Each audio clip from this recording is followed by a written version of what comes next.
la tradición que las madres y las hijas siempre tienen una suerte de complicidad especial.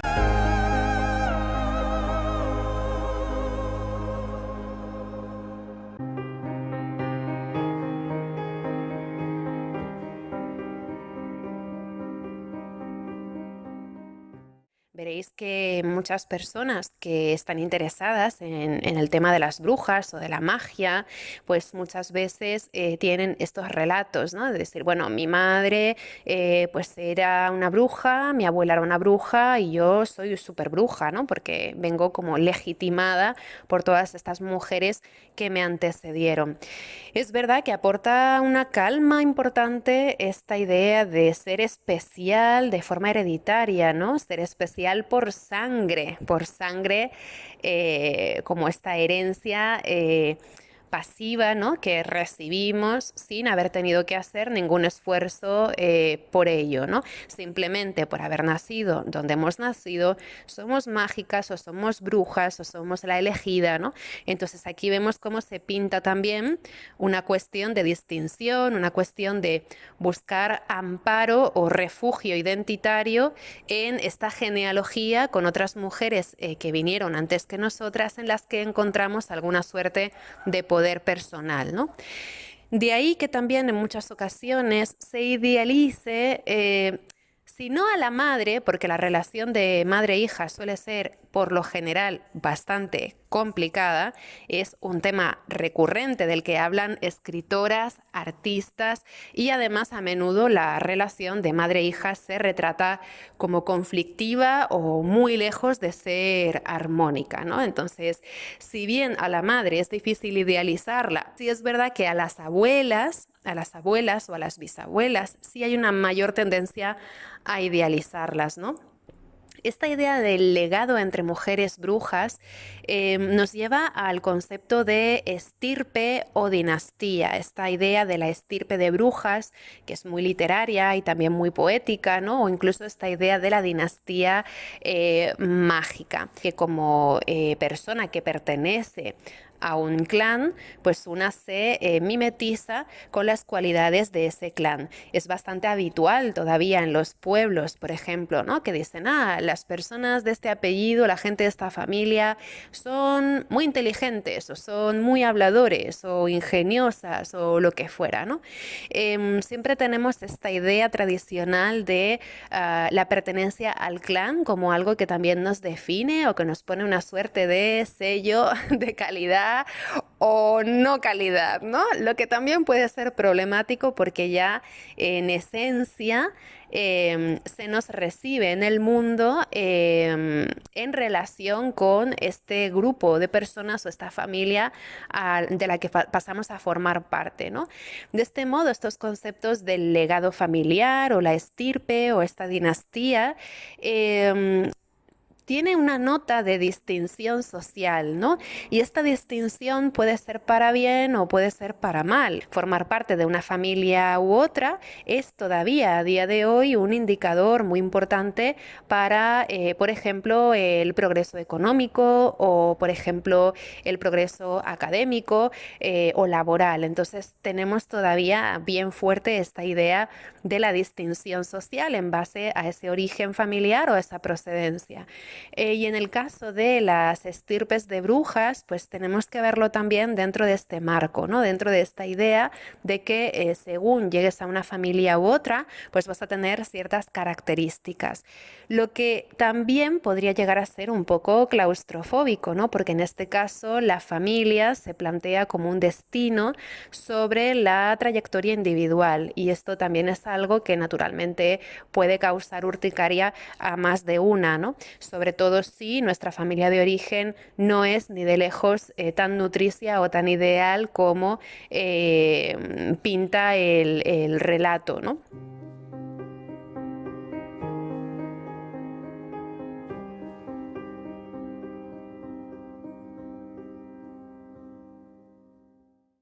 Claro, por ejemplo, el estereotipo nos dice que el hombre llega a ser un hombre matando al padre, o sea, llegando a ser el mismo más allá de la estela o más allá de la influencia del padre. Un proceso que, por ejemplo, Jung introduce dentro de ese marco de la individuación, ¿no? De ese proceso de llegar a ser uno mismo, llegar a tener una identidad propia más allá de esta estela del padre, ¿no? Sin embargo, tradicionalmente las mujeres ya son o ya han cumplido simplemente por esta esencia mujeril o esta esencia femenina, ¿no? Que se nos dice todo el tiempo que tenemos, pues ya somos o ya hemos cumplido con esa esencia sin necesidad de llegar a ser. Digamos que tradicionalmente a las mujeres se les ha venido negando la individuación, se les niega como este espacio para llegar a ser ellas mismas más allá de esa familia de origen. Es casi como si se naturalizara su identidad que ya viene pautada, ¿no?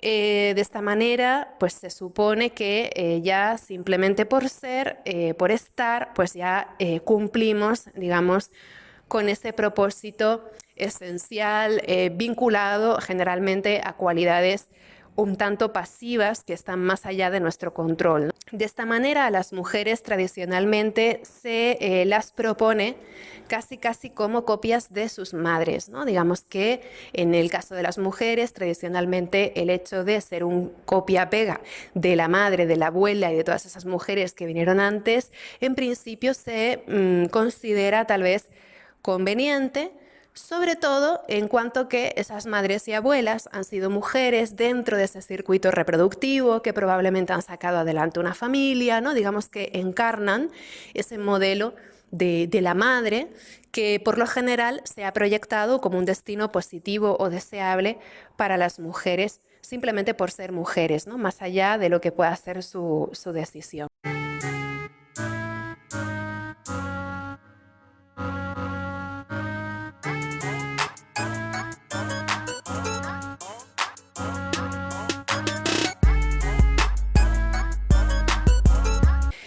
Entonces, hay algo con este tema de el legado brujil de madres a hijas que encaja bastante con esta idea de los sexos como algo determinante del curso de la vida o también como algo que nos vincula irremediablemente a toda una serie de estereotipos y de roles de género aparejados a ese sexo mujer, ¿no?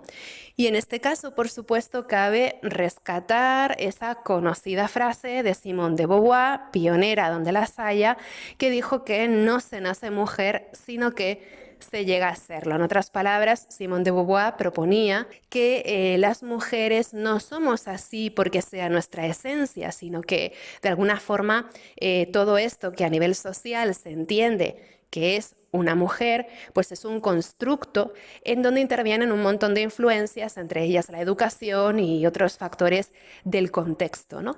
Así, el proceso de socialización y estas nociones de lo que es el género femenino y masculino o estos roles de género, ¿no? que se nos atribuyen a las personas, pues son en parte responsables de esta distinción que podamos hacer entre hombres y mujeres y todas esas cosas que tradicionalmente se han asociado a nivel de cualidades a cada uno de esos sexos, ¿no?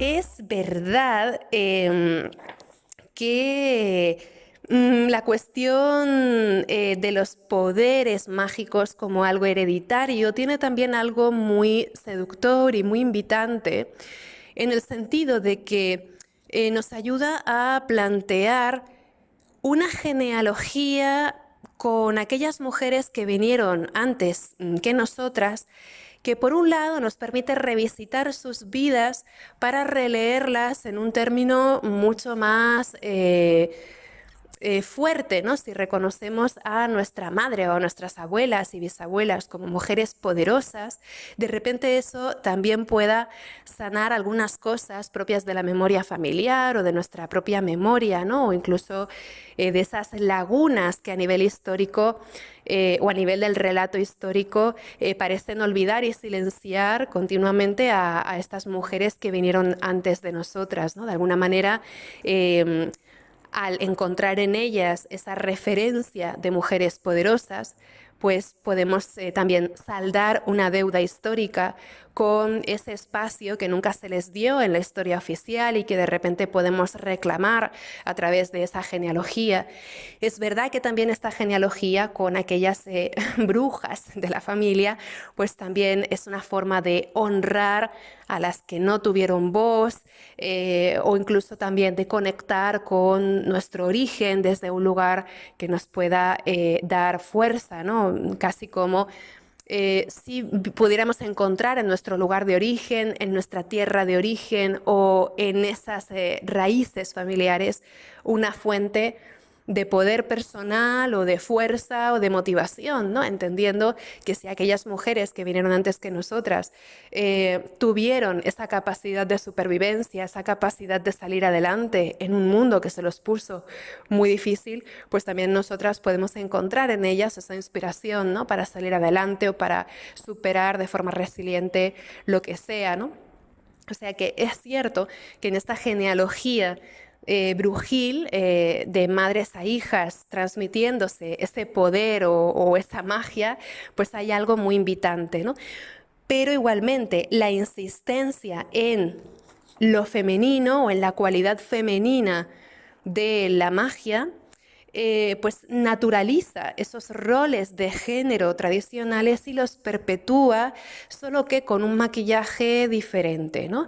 Por ejemplo, roles de género conocidos, atribuidos al sexo femenino, serían pues, ver a las mujeres como guardianas de la vida y de la muerte, guardianas del cuidado, de los vínculos y los afectos, también de la sensibilidad, por no hablar de cuestiones como la limpieza y la protección, que son tal vez dos de las ramas más habituales que podemos encontrar a nivel de la magia cotidiana, ¿no? Rituales de limpieza energética o rituales de protección energética son tal vez de los más obvios o de los más frecuentes que podemos encontrar, ¿no? Entonces, esta idea de la limpieza y de la protección, sea energética o no, pues es algo que tradicionalmente se ha atribuido mucho a este rol de género femenino, ¿no? Entonces vemos que esta insistencia en que la magia tiene este sello femenino, pues tiene también un trasfondo que también perpetúa y naturaliza ciertas cuestiones, ¿no? Que desde siempre han venido asociándose a las mujeres. Esto nos lleva a pensar también, bueno, los hombres, los padres, ¿qué pintan en este mundo de la magia, ¿no? ¿Los hombres tienen poderes?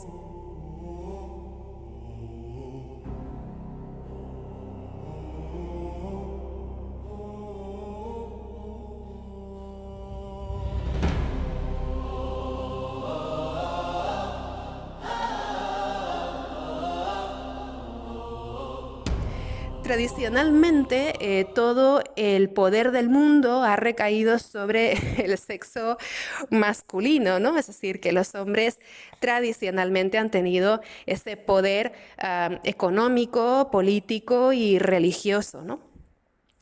Lo que obviamente pues deja a las mujeres ese resquicio, ¿no? Del último poder que queda vacante, que es el poder simbólico o el poder mágico que se realiza en secreto o incluso en la intimidad del hogar, ¿no?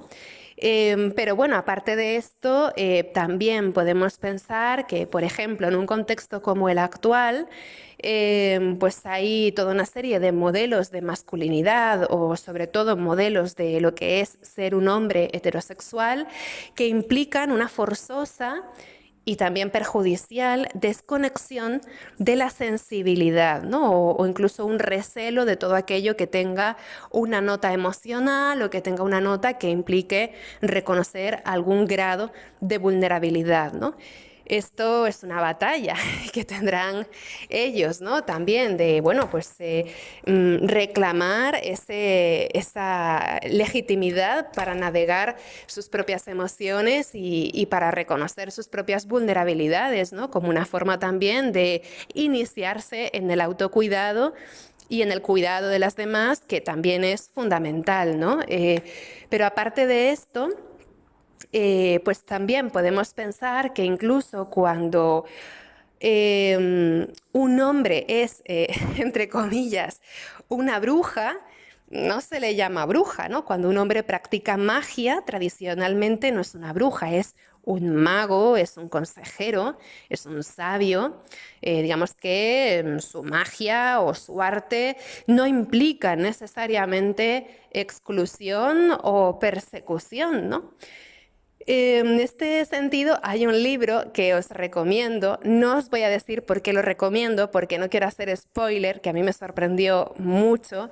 Es un libro de la escritora Fernanda Melchor que se llama Temporada de huracanes, donde hay una bruja que da bastante para reflexionar, ¿no?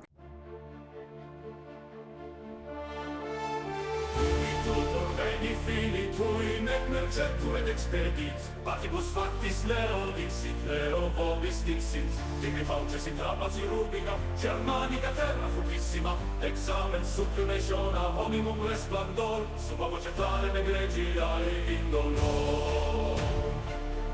Allegritur imperator classicus, venemat legatus, disit complexus, reverbera in logicam, ad laudate master bonem, rivenditoret respondas et luminum fortificate. De hecho, tenemos también a las grandes instituciones de magia masculinas, que son las religiones, ¿no? Es decir, que hay realmente una institucionalización a la vista de todo el mundo de la magia masculina o de los ritos practicados por hombres que podemos encontrar pues, en lugares tan visibles como en las grandes religiones, ¿no?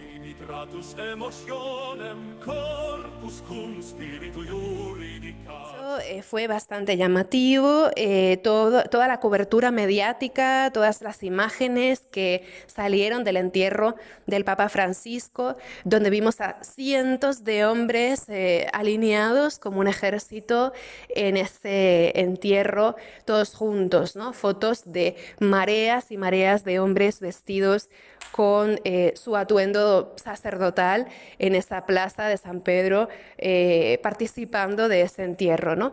Es decir, que los hombres que practican la magia o que practican ese tipo de poder simbólico asociado a las creencias no están ni de lejos en el margen social en el que se encuentra la bruja, ¿no? Entonces aquí vemos que no es tanto que los hombres no tengan poderes, ¿no? Sino que tienen muchos poderes y se plantean, se enfocan desde un punto de vista diferente, ¿no? Digamos que todavía el poder que podamos tener las mujeres en cuanto que esa imagen de bruja todavía es cuestionado o se ve pues como papanatas directamente o se contempla socialmente con un gran recelo o con una sonrisita de medio lado como una concesión, ¿no? En el mejor de los casos.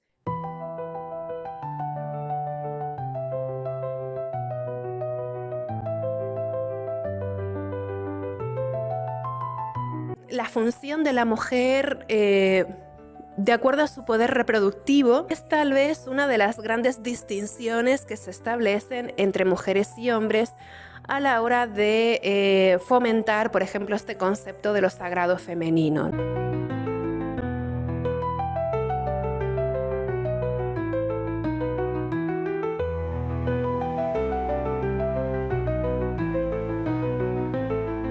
A mí me llama mucho la atención cómo justamente cuando parecía que había habido mucho progreso a nivel, por ejemplo, de la participación de las mujeres en espacios públicos, la participación política, pues justamente haya venido también increciendo todo este discurso del embarazo, casi como si fuera una enfermedad. También la muerte se trata muy a menudo desde una patologización, ¿no?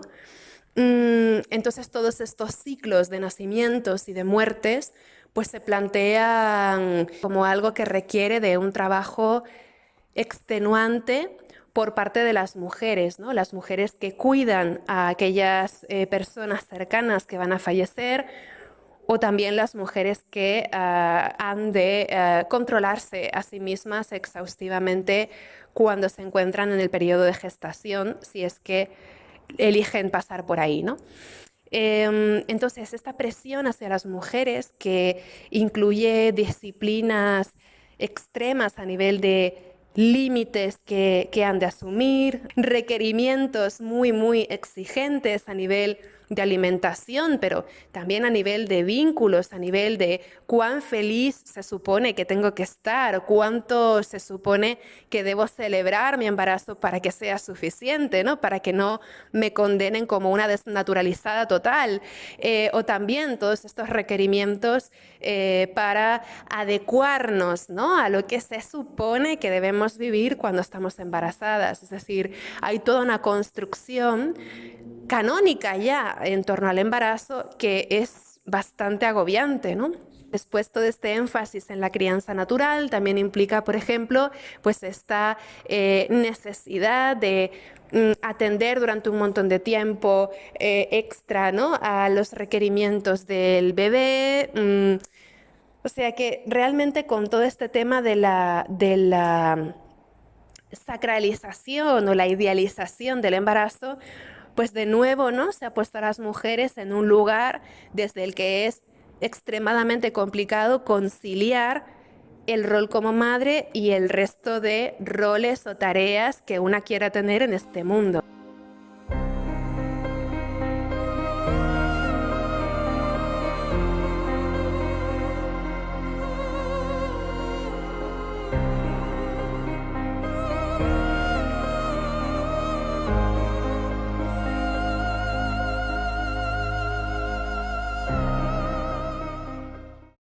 Muchas veces cuando se habla de este asunto de la energía femenina o de lo sagrado femenino, se promueven ciertas cualidades que de alguna manera reproducen esos estereotipos de género o que nos ponen constantemente en el mismo lugar de siempre. Y vemos que también a nivel mágico ha venido en relación con esto un auge en ciertas prácticas que son curiosas, ¿no? También, o que al menos dan bastante que pensar.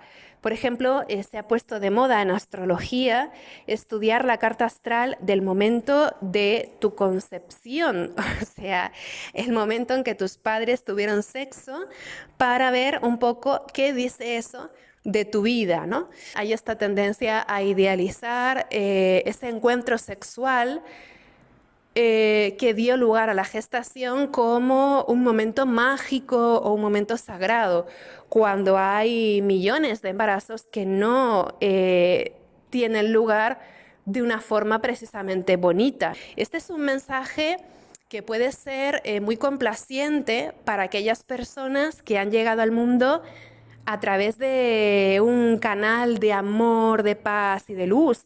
Pero, ¿qué mensaje está lanzando esto a las personas que a lo mejor no han llegado al mundo de la manera más armónica o de la manera más estética, ¿no?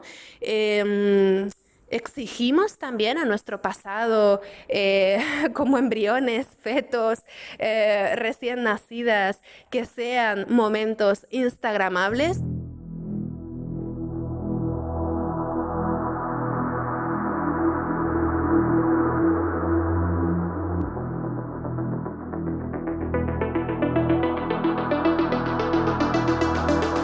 Dicho esto, está efectivamente el tema del haplogrupo materno, que es una herencia genética que se transmite de madres a hijas y que de hecho permite identificar la procedencia de grandes grupos poblacionales por esa línea materna, ¿no? Que es bastante interesante. Es verdad que las hijas heredamos cosas de nuestras madres que son exclusivas de ese tipo de vínculo o de ese tipo bueno, de vínculo sanguíneo, ¿no?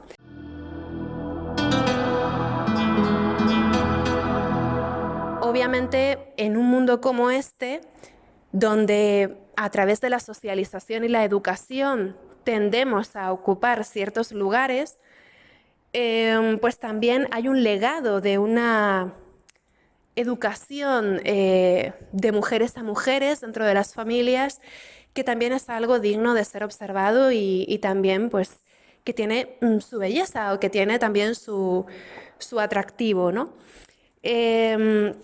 Claro, las mujeres, por ejemplo, que tradicionalmente no asistían a la educación regular o no tenían el mismo tipo de oportunidades educativas, se desarrollaba a menudo de una forma mucho más íntima, era una forma más íntima o más casera de enseñanza, ¿no? Es decir, que por ejemplo, si yo me quedo en casa con mi abuela y mis tías, pues yo aprendo cosas prácticas. Obviamente también ahí hay una educación disciplinaria, ¿no? Cómo debes vestirte, cómo debes sentarte, cómo debes hablar, todas estas cosas, ¿no? Pero dentro de lo que era esta enseñanza en casa, aun teniendo cosas como muy sombrías, aparte de todas estas cuestiones disciplinarias o cuestiones prácticas, también había una parte de una educación informal, íntima o incluso propia del clan particular o la familia particular en la que una estaba, que era una educación ligada a creencias, ritos, supersticiones o incluso devociones determinadas. Por ejemplo, ¿no? ¿Quién es la santa de la devoción de la familia?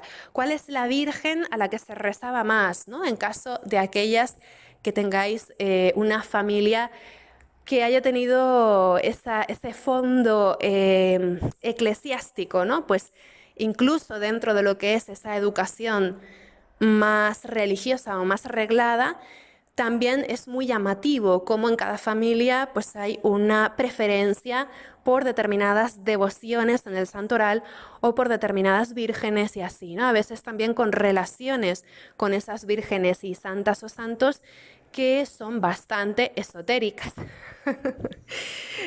Luego también, obviamente, se inculcan temas como supersticiones, costumbres, ¿no? O rituales que vienen también de tradiciones largas en el tiempo, ¿no? Con una raíz muy antigua. Por ejemplo, pues una de mis abuelas que se echaba sal por encima del hombro para espantar el mal cada vez que cocinaba, ¿no? O, por ejemplo, la costumbre de hacer una cruz en el pan antes de cortarlo, ¿no? Em, también hace poco, hablando con una señora, me decía que ella tenía un melocotonero que no daba fruto y que llegado un momento ella se plantó delante del árbol y le dijo, mira, si no me das melocotones te voy a cortar. Y por supuesto, al año siguiente dio muchos, muchos melocotones. Todo este tipo de narraciones, todo este tipo de creencias, este tipo de prácticas que generalmente han venido a formar parte de ese universo de narraciones orales que, por ejemplo, se desarrollan en los salones de casa o dentro de las cocinas, ¿no? Pues todo eso tradicionalmente se entiende que era pues una práctica principalmente de las mujeres, ¿no?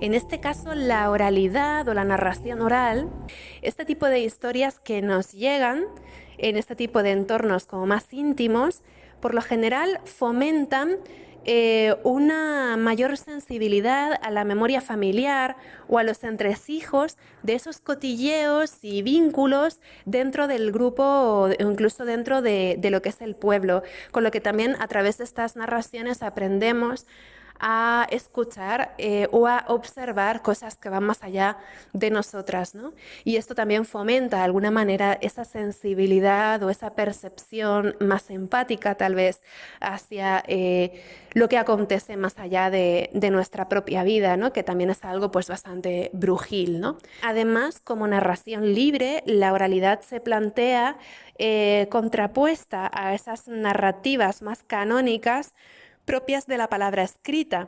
Ahora tal vez ya no se nota tanto esto, ¿no? Porque ha habido también una revolución en cómo nos expresamos y cómo compartimos nuestro pensamiento, pero pensemos, por ejemplo, en un par de generaciones antes de nosotras, qué tipo de historias o qué tipo de cuentos llegaban a oídos de nuestras antepasadas, ¿no? Los libros escritos había relatos mucho más controlados, incluso que a veces pasaban por un filtro de algún censor o que tenían alguna finalidad moralizante o educativa. Los relatos que llegaban a nuestras antepasadas a través de la escritura, a través de los libros escritos, publicados, ¿no? Pues tenían una naturaleza muy diferente a la que seguramente tuvieran esas cosas que se hablaban entre mujeres en las cocinas, en las plazas o en los lugares en los que ellas podían de verdad desahogarse o hablar de ciertas cosas, ¿no? Y dentro de lo que es toda esta narrativa, pues está todo este marco de creencias, ritos, supersticiones y un montón de cosas que tienen que ver con la sensibilidad artística y simbólica e incluso a veces performática de todas estas mujeres, ¿no? Entonces, ¿podemos pensar que realmente las brujas son las mujeres y que heredan sus cualidades o sus poderes mágicos de sus madres y de sus abuelas? ¿Podemos hablar realmente de una genealogía brujil?